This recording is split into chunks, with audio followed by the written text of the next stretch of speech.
Estamos de regreso, vamos a cerrar este programa. Nos acompaña el licenciado Antonio Galván y vamos a hablar acerca de la conformación de la Cámara de Senadores. Buenos días, licenciado. ¿Qué tal? Buenos días, Alejandra. Bien, gracias. Mira, vamos a hablar en esta ocasión de la conformación de la Cámara de Senadores, quiénes la integran, a quiénes representan, cuánto es el número de senadores y cómo se eligen. Porque luego nada más votamos y no sabemos ya el último ni qué, ni cómo, ni dónde, ¿verdad? Así es, mira, bueno, la Cámara de Senadores se compone de 128, son los integrantes del número de senadores en total. ¿Cómo le integramos? Vaya, el día 1 de julio que vayamos a votar, pues nos van a dar una boleta electoral donde por cada estado va a haber representantes, va a haber un senador representando el estado. A diferencia de lo que son los diputados federales, ellos representan un distrito, los senadores no. O sea, los senadores no representan un distrito o cierta población, los senadores representan al estado en general, en completo. ¿Por eso es solamente uno? Son tres, en realidad. Son por mayoría relativa, por lo que es la primera minoría y lo que son los plurinominales. O sea, son tres por cada estado más lo que son los plurinominales. En total serían los 128. Pero, por ejemplo, si nosotros comparamos con los diputados federales, que en este caso Durango se compone de 4 distritos, cada diputado representa su distrito en particular y los senadores no. ¿A qué me refiero? A las personas que no saben lo que significa mayoría relativa. La mayoría relativa son los senadores que ganan la elección, por los cuales votamos, y ahora sí que no es una mayoría absoluta, porque no ganan con el 100% de los votos, porque está muy difícil, pero sí ganan con una mayoría relativa.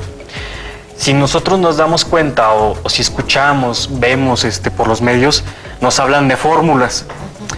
Que tal partido, la fórmula va a ser tal personaje y tal. En la mayoría de las ocasiones es hombre y mujer, por el 50 y 50 de lo que es equidad de género.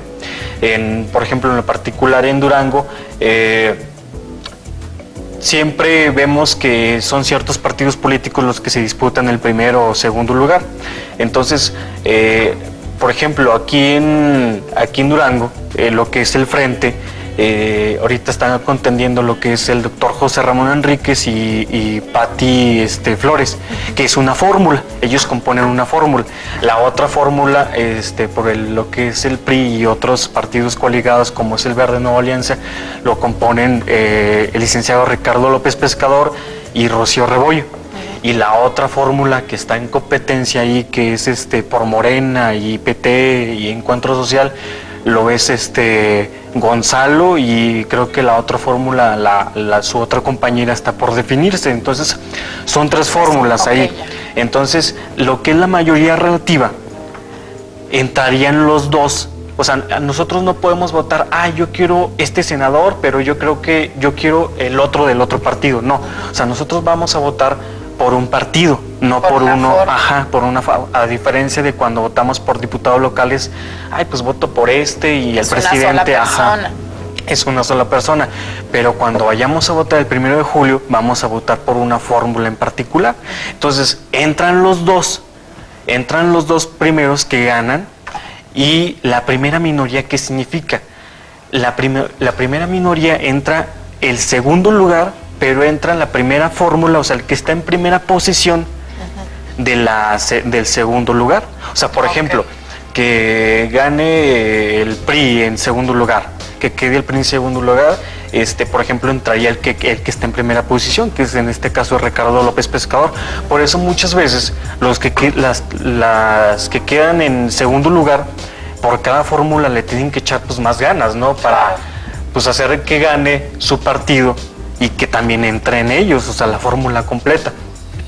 Y los plurinominales, vaya, cuando vamos a votar en la boleta electoral, bueno, para explicarlo, ahorita antes me salté esa parte, está el partido y son las primeras 2 posiciones de la fórmula, pero dice 4 nombres. ¿Por qué? Porque por cada lugar, por cada fórmula, dice también un suplente. O sea, por eso van a decir 4 nombres. Vienen con todos sus suplentes en dado caso de que ellos llegaran a faltar en su cargo, pues también vienen los nombres de los suplentes. Pero en la parte trasera de la boleta viene una lista de los que son los plurinominales. Los plurinominales son personajes políticos que a veces pues no son tan agradables para la sociedad. ¿Por qué? Porque se han vuelto un poco famosos.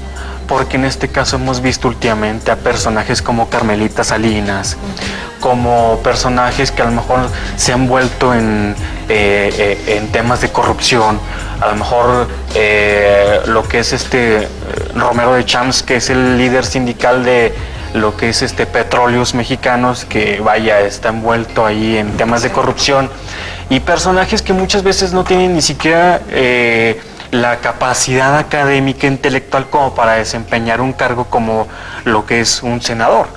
Entonces, la lista de plurinominales, al momento de nosotros votar por cierto partido, pues también estamos eligiendo la lista de plurinominales, que en la parte trasera de la boleta electoral viene con letras chiquitas y muy nutridas, que muchas veces pues no nos vamos a estar ahí leyendo cuando vayamos a votar, ay, pues qué dice aquí, ¿no? La verdad, o a veces ni siquiera sabemos qué es lo que dice. Pues ni siquiera muchas veces le das vuelta a la boleta. Exactamente, entonces, pues es un poco de información para que la gente se dé cuenta. O sea, yo voto por una fórmula, pero al mismo tiempo le estoy dando mi voto al plurinominal. Exactamente, a la lista completa. O sea, en realidad es como cierto porcentaje al que quede en primer lugar, al que se le da, el que quede en primer lugar se le queda la lista completa, y el que quede en segundo, pues ya otro cierto porcentaje y entran otros plurinominales. Entonces también estamos eligiendo a esa lista de personajes políticos que van a entrar como senadores.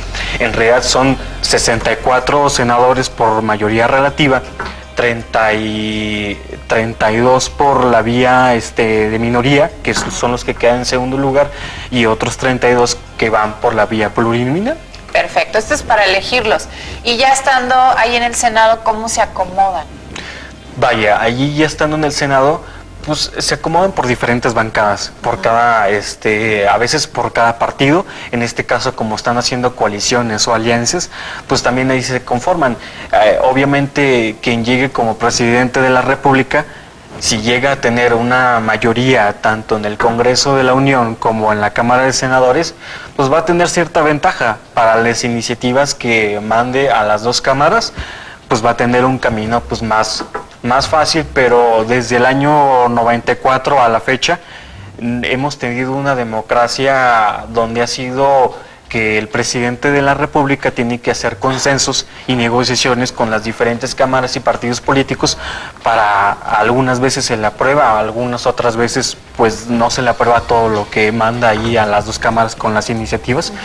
Y de eso se trata la democracia, pero el fin aquí es de que la gente, la sociedad esté informada y que analice bien su voto y que vayamos a votar, ¿no? Sí, es lo principal. Oye, y en cuestión de jerarquías, es lo que quiero saber, ¿no? O sea, llega el que ganó por mayoría, llegan los plurinominales, o sea, ¿cómo es eso? O sea, ¿para qué tenemos tanto? Mira, en realidad, desde el sexenio pasado, hace 6 años, cuando había campaña con Peña Nieto y que ganó, él tuvo una propuesta de disminuir lo que fueron los diputados federales y los senadores. A fin de cuentas no se cumplió esa propuesta por parte del presidente, no mandó la iniciativa, y no, a fin de cuentas pasaron otros 6 años y estamos con el mismo número tanto de diputados federales y como de senadores. ¿Por qué? Porque es un número bastante amplio.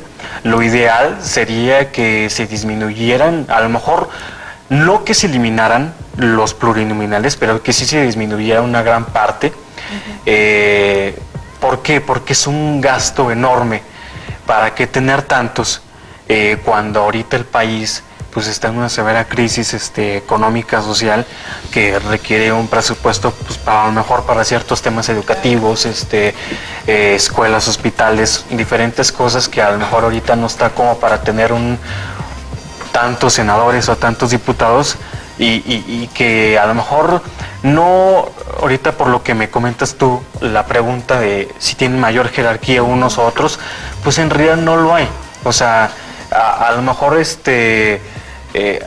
pues sí, a lo mejor hacen cierta chamba más por los que votamos, por los que están por mayoría relativa, que por los plurinominales, que a lo mejor no van a tener que hacer mucho trabajo y entran por la vía fácil, que a lo mejor porque hay unos que sí están haciendo campaña, recorridos, haciendo propuestas casa por casa, que a lo mejor los que entran por la lista de plurinominales, que ni siquiera van a hacer campaña y ya entran por sí solos, ¿no? A lo mejor no hay ciertas jerarquías, pero uno la tiene más fácil que los otros. Oye, pues está interesante, siempre hay que leer esas letras chiquitas como ya nos dices, ¿no? Claro, así es.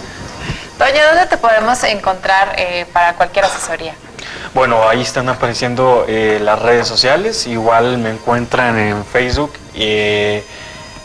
Twitter, también hay como Antonio Galván Aguirre, y nuestro corporativo jurídico se encuentra en calle Lorrega número 316 Poniente, y ahí nos pueden encontrar. Excelente, pues muchísimas gracias por haber estado con nosotros, siempre temas de interés.